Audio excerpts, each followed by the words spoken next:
Alhamdulillah sehat semuanya. Alhamdulillah ya Ibu ya. Jadi sesuai dengan perbincangan kita kemarin ya Ibu ya, bahwa saya mau izin mengadakan supervisi akademis di kelas yang Ibu ajar. Saya melakukan kunjungan kelas di kelas yang Ibu ajar ya Ibu ya. Nah, adapun tujuan saya melakukan supervisi ini bukan untuk menilai mana baik atau benarnya itu Ibu yang ajar, bukan cek kesalahan Ibu. Tapi ini adalah untuk pemenuhan tugas saya, tugas CGP saya, yaitu aksi nyata modul 2.3 tentang supervisi akademis berbasis coaching, cara berpikir coaching Ibu ya. Nah, kira-kira apakah Ibu bersedia untuk saya lakukan kunjungan ke kelas Ibu? Insya Allah siap membantu. Oh ya, terima kasih ya Ibu ya. Nah, dari rancangan yang sudah Ibu sediakan ini, apa ya, kalau boleh saya tahu apa tujuan pembelajaran Ibu? Ini kebetulan saya modulnya atau RPP-nya tentang iman kepada Nabi dan Rasul. Ya. Jadi tujuan pembelajarannya di sini, setelah kita belajar nanti, peserta didik diharapkan mengetahui arti iman kepada Rasul. Yang kedua, peserta didik mengetahui sifat-sifat wajib yang dimiliki oleh Rasul. Yang ketiga, peserta didik juga mengetahui perbedaan Nabi dan Rasul. Dan yang terakhir, mengimplementasikan sifat Rasul ini dalam kehidupan saya.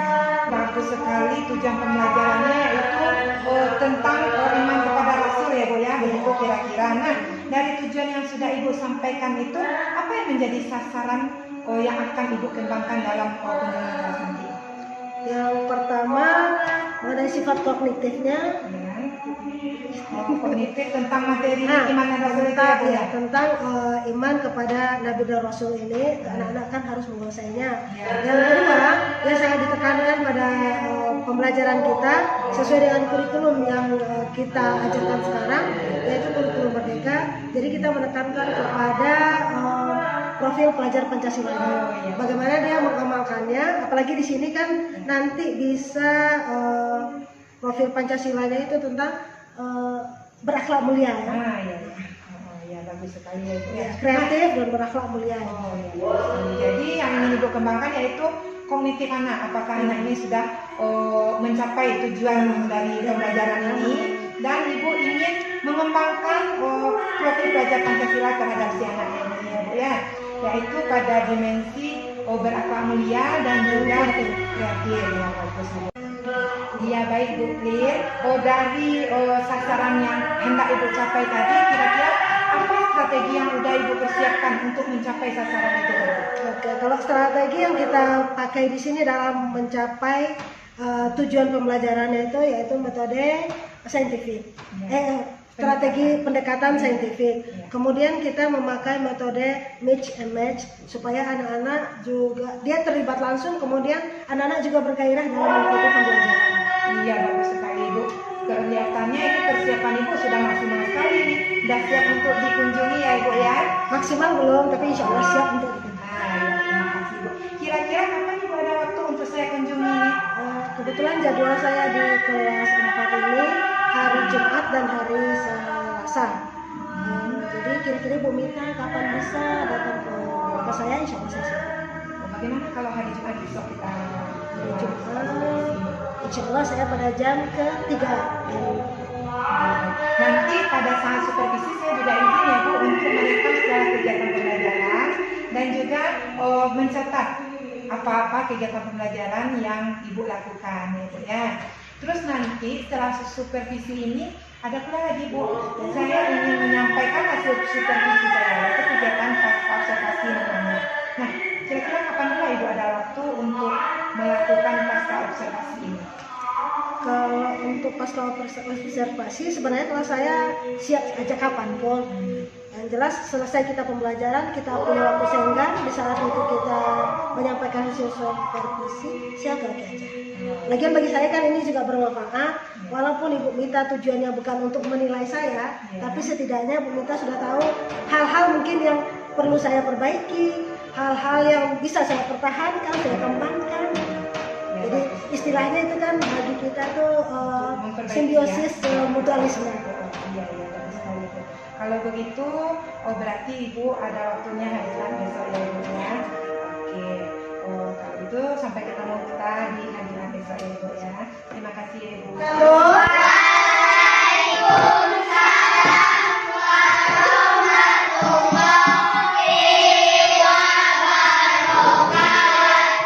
Apa kabar siang ini?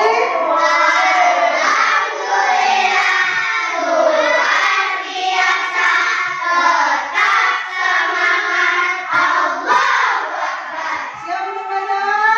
Siap. Oke, mana ayahnya?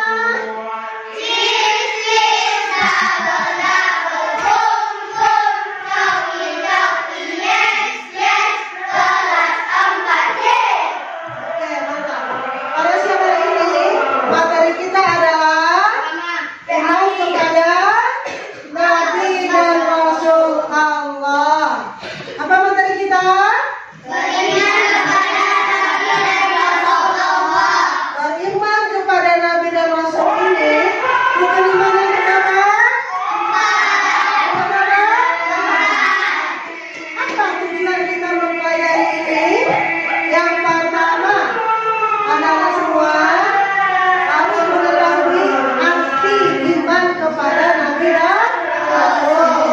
Yang kedua adalah semua mengetahui sifat-sifat wajib yang harus dimiliki oleh Nabi dan Rasul.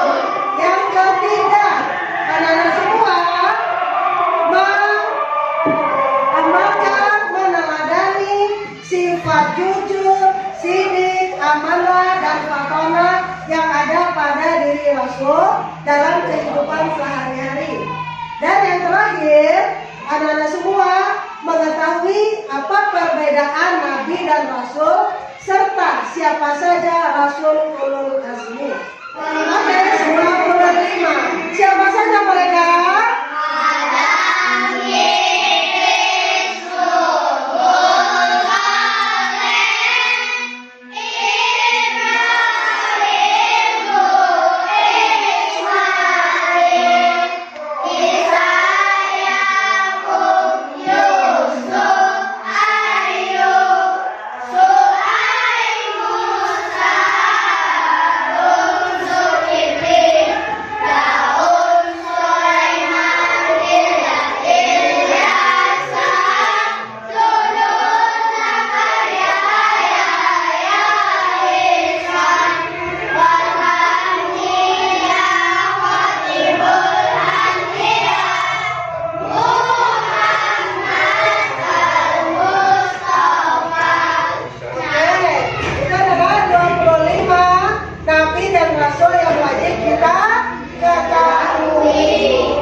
Sifat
itu di sini ada sifat-sifat rasul. Jadi nanti yang dapat bagian sifat rasul kemudian maju ke depan.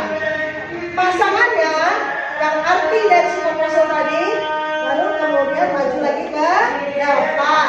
Dan di sini juga ada Rasul Ulul Azmi. Nanti anak-anak itu maju secara berurutan. Urutan dari nama Rasul Ulul Azmi. Sudah paham? Paham?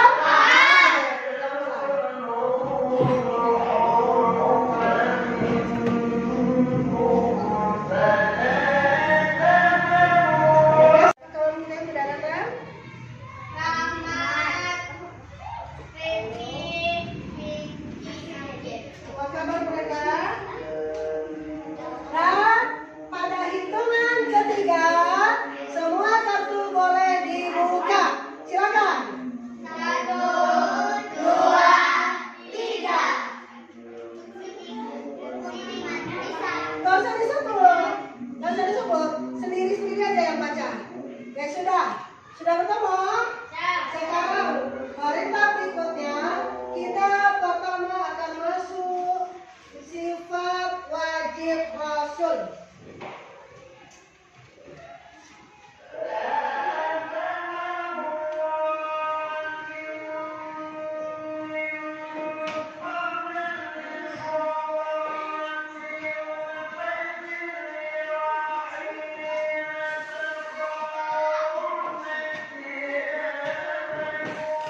Silakan tampil ke depan yang memiliki kartu sifat wajib rasul yang urutan pertama. Dari yang sudah kita nyanyikan tadi. Ya kawan, sifat rasul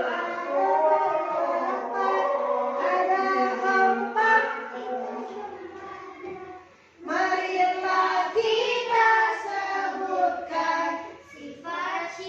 Oke, sidik. Mana siapa yang punya sidik? Silakan maju ke depan.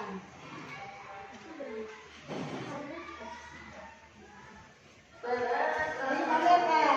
Sidik. Siapa pasangannya? Maju ke depan.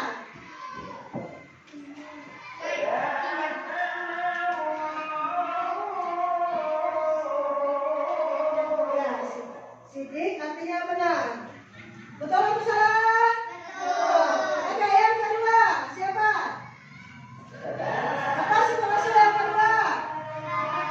Amanah, siapa yang pegang? Ayo maju. Ayo, kedua. Nih, ayo sama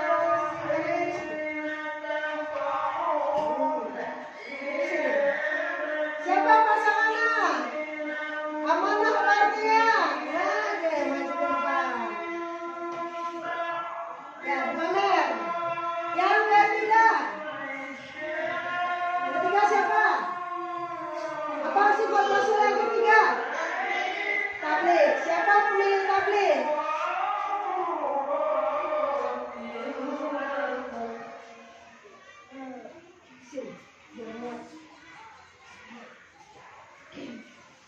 Tabligh, siapa pasangannya?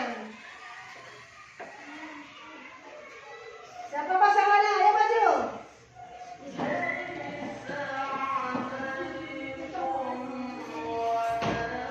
Oke. Yang keempat, apa sifat rasul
kembali ke tempat masing-masing.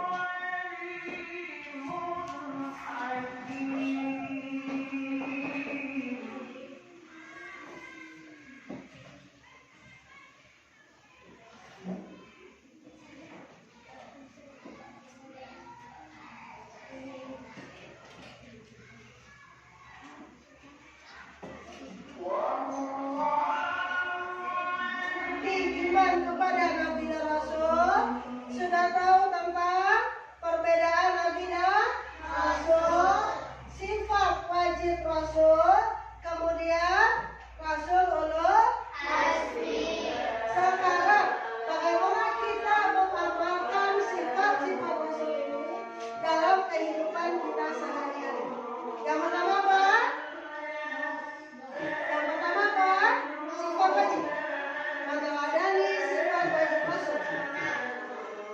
Pertama apa? Sidik. Sidik artinya apa? Benar. Kapan kita harus berbuat benar?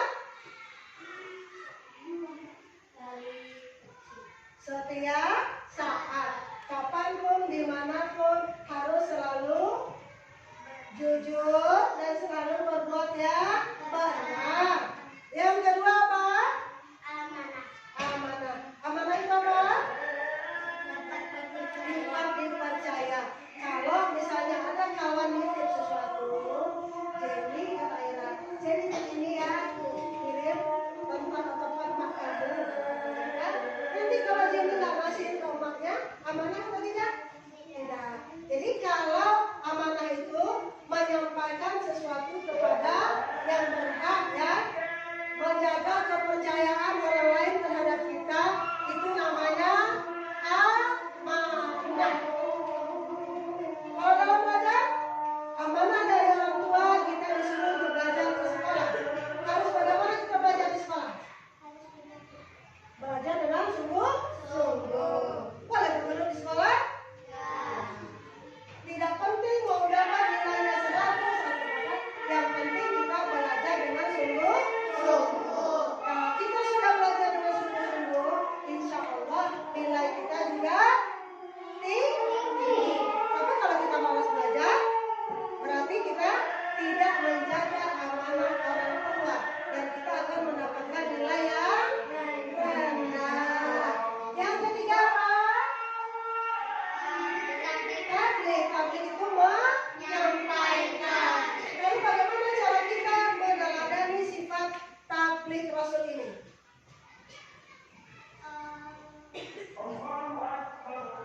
Bagaimana? Contoh, kita di sekolah dapat ilmu, dapat cerita tentang Nabi dan Rasul, dapat ilmu bagaimana taat dan patuh terhadap orang tua. Nanti kita bisa sampaikan kepada adik kita, atau kita berani tampil di depan berceramah, itu namanya sudah menyampaikan, sudah meneladani sifat tabligh. Kalau ada kawan kita yang berbuat salah, lalu kita tegur, itu sudah bagian dari meneladani sifat tabligh Rasul. Yang kelima, yang keempat, amanah. Amanah apa? Cerdas. Cerdas itu apa? Pintar. Apa lagi? Cerdas itu kita harus bisa membedakan mana yang benar dan mana yang salah. Itu cerdas orangnya itu. Mana yang baik, mana yang tidak, mana yang benar, mana yang salah. Mana yang harus didahulukan, mana yang harus dikemudiankan. Itu namanya anak yang cerdas. Jelas? Paham? Selamat siang Bu Rita. Apa kabar Ibu Rita ini? Alhamdulillah baik. Alhamdulillah. Nah, sesuai dengan perbincangan kita kemarin, bahwasanya setelah mengadakan supervisi, saya izin untuk menyampaikan data hasil supervisi saya kepada Ibu ya. Dan alhamdulillah kita di sini berkumpul bersama pengamat untuk melakukan kegiatan pasca observasi ini ya Ibu ya. Nah, sebelumnya saya mau nanya nih, bagaimana perasaan Ibu waktu di supervisi? Dari supervisi ya ada perasaan deg-degan, ada perasaan plong. Biasalah kalau kita di supervisi, namanya penampilan pasti kita grogi, ada yang lihat kita kan. Tapi kita pulang juga karena alhamdulillah hari itu kita sukses melaksanakan proses pembelajaran dan anak-anak sangat bersemangat. Oh ya, alhamdulillah. Betul sekali Ibu, itu hal yang wajar. Siapapun yang akan disupervisi pasti merasa deg-degan ya Ibu, ya itu merupakan hal wajar. Dan menurut Ibu sudah merasa puas dengan pembelajaran yang Ibu lakukan kemarin ya? Ini puasa belum, tapi alhamdulillah sangat memuaskan. Ya, baik sekali, betul sekali Ibu. Jadi ini berdasarkan hasil pengamatan saya itu, Ibu itu dalam mengajar itu luar biasa sekali. Di mana dalam mengajar itu, Ibu sudah melakukan pembelajaran yang berpihak kepada anak. Hal itu terlihat mulai dari Ibu menyampaikan pembelajaran, menyampaikan materi bernyanyi, terlihat anak merasa senang sekali ya Ibu. Ya, terus Ibu juga melibatkan anak dengan menggunakan kartu-kartu, ada kartu sifat-sifat Nabi waktu itu ya Bu ya. Anak kreatif dalam dan juga terlibat ikut aktif dalam ikut metode pembelajaran itu, metode mix and match ya waktu itu ya. Menurut saya itu sangat luar biasa sekali Ibu.